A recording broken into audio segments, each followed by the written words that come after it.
Today, let's make a quilt block sweatshirt perfect as a gift.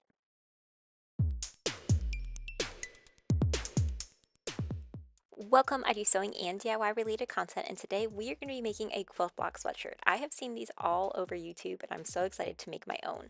So I bought a sweatshirt off Amazon, and then I'm just going to be using two different colors of cotton fabric. I have this white that has some florals on it, and then a red that has just like a little paisley design. And for this, you just want to make your own quilt block on the front, whatever type of quilted pattern you would like to make.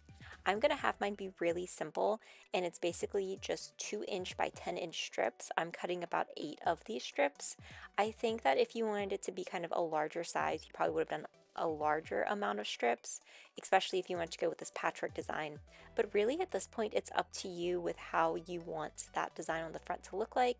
I'm just going with the strips, and then I'm going to be layering them so it goes red, white, red, white, red, white for all 8 all the way down. So you see I have 6 here. I'm going to be adding 2 more strips, but then we just want to be combining these. So matching with right sides together, the red with the white strip, all the way for all 8 of my strips that you see here.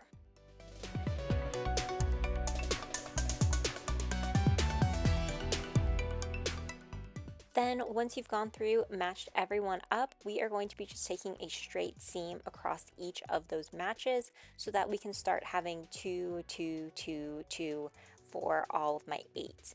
Once I have all of these seams done, I'm just going to continue rematching them. So very similar to other quilts that I've done, if you've done any of my quilt patterns, I'm just going to be matching all of these together with right side together to make one large kind of strip of material that has all 8 of these little strips attached.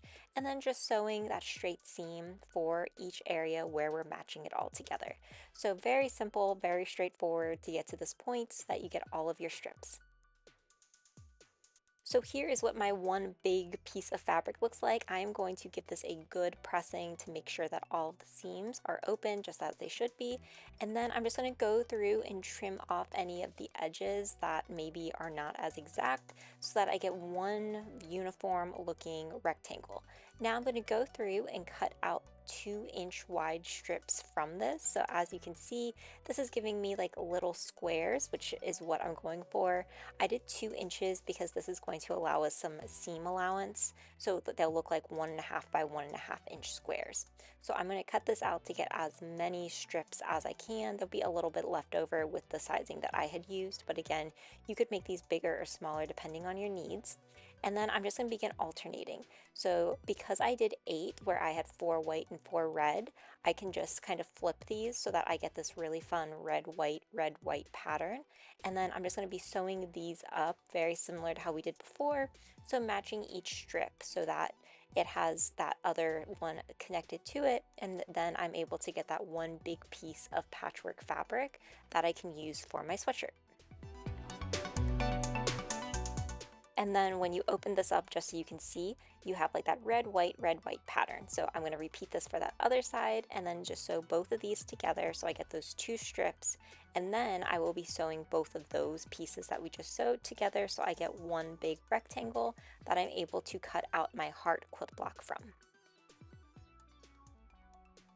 So once that is all sewn up, I'm just going to use my iron, press all of this out to make sure it's nice and smooth, and then we can actually begin the process of cutting out the piece of fabric to put onto our sweatshirt. So with this done, I went ahead and just traced out half of a heart. I will include a link to this pattern piece that I made in case you're interested. I'm basically going to be doing it 3 inches down from the collar. So I think this is a good size. I don't want it too big or really like too small or anything. I'm happy with how this looks. I don't have to worry about seam allowance since I'm just going to be using a blanket stitch to add it on, but it's looking really good. So now I can just go bring this over to my fabric and actually cut it out. Now, since I did half a heart, I was able to just kind of use symmetry, just cut out that one side, folded my fabric, and then when I unfold it, we get our full heart shape.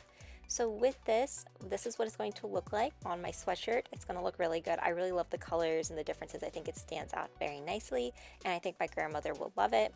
So now what I'm going to do is add some interfacing to the back just to make it a little stiff. So I'm going to use my pattern piece again. I folded over this lightweight to medium fusible interfacing. I'm just going to be cutting out the exact same size heart. You could actually do it slightly smaller if you wanted to, or you can just trim it up at the end. It's more up to you. And then I'm just going to be applying the interfacing to the wrong side of that patchwork heart, and then just making sure it's nice and firm and in place so that I can then begin creating a quilted pattern. So for the quilted pattern, you could do a lot. You could do diagonal lines, you could use some sort of decorative stitch.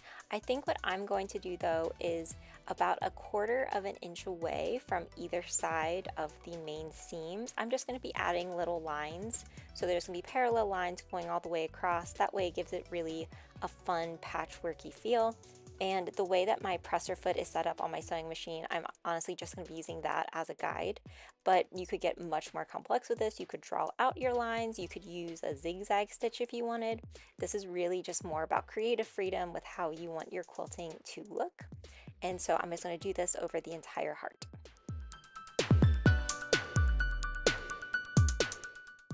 So this is what mine looks like. As you can see, I did those little straight lines to kind of give it a really fun sort of square effect. I think it looks really good with this and makes it look really clean, really a fun patchwork design.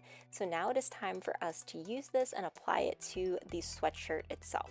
So on my sweatshirt, I am going to just sort of press to create a crease in the front so I know exactly where the middle is. Mine was slightly easier because it does have that point design, so I use that as a guide, but even if you're just using a regular sweatshirt, you could still do this method. Then I have it so that the right side of the sweatshirt's facing out, and I'm just going to be measuring however far down I want that heart point to go.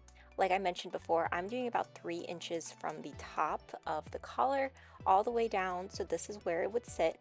And then I'm just going to pin this into place in a few areas. I have heard of people using basting spray as well to just kind of have it stick in place. You could also baste this a lot of different ways that you could have this heart just stay put. I found pins worked well. And then I'm going to be using a blanket stitch. I have a whole video up on how to use a blanket stitch. You could definitely use a zigzag stitch, or if your machine has more decorative stitching, lots of different ways to do that. I think that the blanket stitch gives it a really nice look. And then I'm using white thread so it kind of stands out a little bit more, and you can really see the design of the thread as you go through.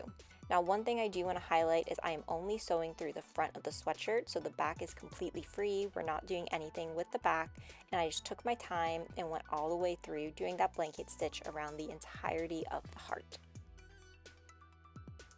So here is what my heart looks like. I absolutely love it. I think it honestly turned out better than I expected. I was really happy with how it looks. It feels very held on. The raw edges are definitely covered. I'm not worried about them fraying in any way, and everything came together really nicely. I think this is such a fun and easy gift idea for somebody who loves to quilt in your life, and you could make these in so many different colors or designs. If you enjoyed this video, be sure to like, comment, and subscribe, and let me know what you want to see next. Thanks for watching.